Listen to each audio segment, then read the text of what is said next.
Hello, my friends, and welcome back. Thank you very much for being with me again today. Well, some very interesting piece of news. There are some reports coming from the Ukrainian intelligence services reporting that Mr. Ramzan Kadyrov, the Chechen warlord general, he is in critical condition. He is in a coma or so. We have this article coming from Daily Beast. You can find it in other areas, but I said, let's use these idiots. So here it is, the article. And it says, Putin attacked dog, like here, Daily Beast. Putin's attack dog, Kadyrov, reportedly in critical condition. And we have here, this article is from today, the 15th of September 2023. So, reportedly in critical condition. Let's read the article. The leader of Chechnya, Ramzan Kadyrov, is reported to be in critical condition, according to Ukrainian military intelligence. And I'm quoting, the information is confirmed by various sources in the medical and political circles. Andriy Yusov, a representative of Ukraine's military intelligence branch, told Obozrevatel, which first reported the news, and I'm quoting, there is information that the war criminal is in serious condition and the diseases that were there have worsened and caused such a serious condition. First question, aren't you innocent until proven guilty? So if I go to work and I call, let's say, one of my co-workers, you're a war criminal, what do you think will happen? Or if I call, I don't know, my boss, hey, or I don't know, someone, you're a war criminal, what am I supposed to do? Provide the evidence. And how do I get the evidence? The evidence, you have to go in a court of law, correct? Expose your evidence, the other side defends, you have a judge, right? You got a system that you have to go through. And that's going to be how you determine, based on arguments and contrary arguments, evidence, facts, if this person will be convicted of war crimes. Once he is convicted of war crimes, you can say he's a war criminal, and he can appeal that decision, that conviction. That's a process.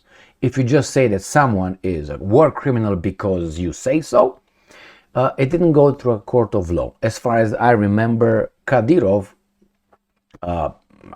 was not convicted. And remember, it's a difference for some people, have to understand is between charges and conviction. All right? So if you're charged with something, it doesn't mean you're convicted. Convicted when a decision was made.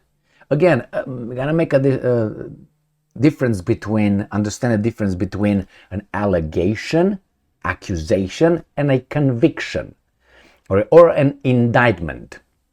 Indictment, allegation, and what was the other one? Accusation. These are not proven. You're not guilty of anything. Some say something, all right, and they say might be, we're going to start the process of maybe an investigation or the court procedures. You're not guilty of anything until you are convicted, all right? The conviction determines what you are or what your actions were. Kadyrov here, as you can definitely read, right, it says the war criminal. But I don't remember him being charged or anything, with anything like that. So again, is this going to be a problem? No, because people say things and that's not going to be having any consequences. And I'm quoting, his ill health is not due to an injury, Yusov added. And I'm quoting, it is not about injuries. Other details require additional clarification. He has been ill for a long time, and we are talking about systemic health problems, end quote, he said. For the last few days, and I'm quoting, he has been in serious condition. Now, Kadyrov, a Kremlin loyalist who has been nicknamed Putin's soldier and Putin's attack dog, has deployed troops in Ukraine to aid Russian President Vladimir Putin in his war in Ukraine. Just this July, he said that he sent a detachment of Chechen troops to fight in Bakhmut. The detachment has boo. Now, isn't Chechnya part of the Russian Federation? So he has to do that. I don't think he had a chance. He's part of a country, you know. It's like you would say, well, Montana or, I don't know, Michigan will not send any recruits to fight a war, I don't know, wherever the United States has a war. So it's kind of not even like that. But anyway, what do I know? Now, as a Christian, right, or as a Muslim or any other religion, I think, that you might follow and have in your heart and in your spirit, you should think, or I should, how should I put it nicely? You should wish a sick person, health. All right, I'm guessing these guys are very happy about it, which is very unchristian, by the way. Remember, you have to forgive your enemies, remember? You have to turn the other cheek, right? Don't wish other people, ill faith situations and so on, right? You know what I mean? But anyway, I hope he's gonna be okay. I have no beef with him. Let's put it this way, I have no problem with him. Now, if he's a war criminal or he's not, it's not for me to determine that. I can have an assessment, I can have an opinion on that, but the problem is the evidence I receive could be always interpreted in more than one way.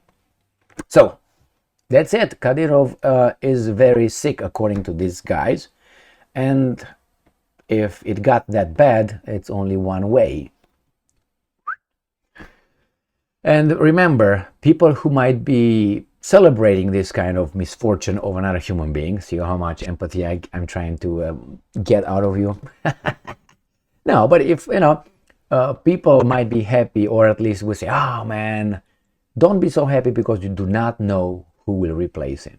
It's like you have people in the office, at work, being happy when a, manager, supervisor, quits, fired, gets another job. Yeah, man, we got rid of Emil. Yeah, but I don't know, maybe a worse Emil comes in his place. And usually that's what it is. And it got worse and worse and worse. Thank you very much for being with me again today. Stay strong, stay smart, look for the truth, and be just.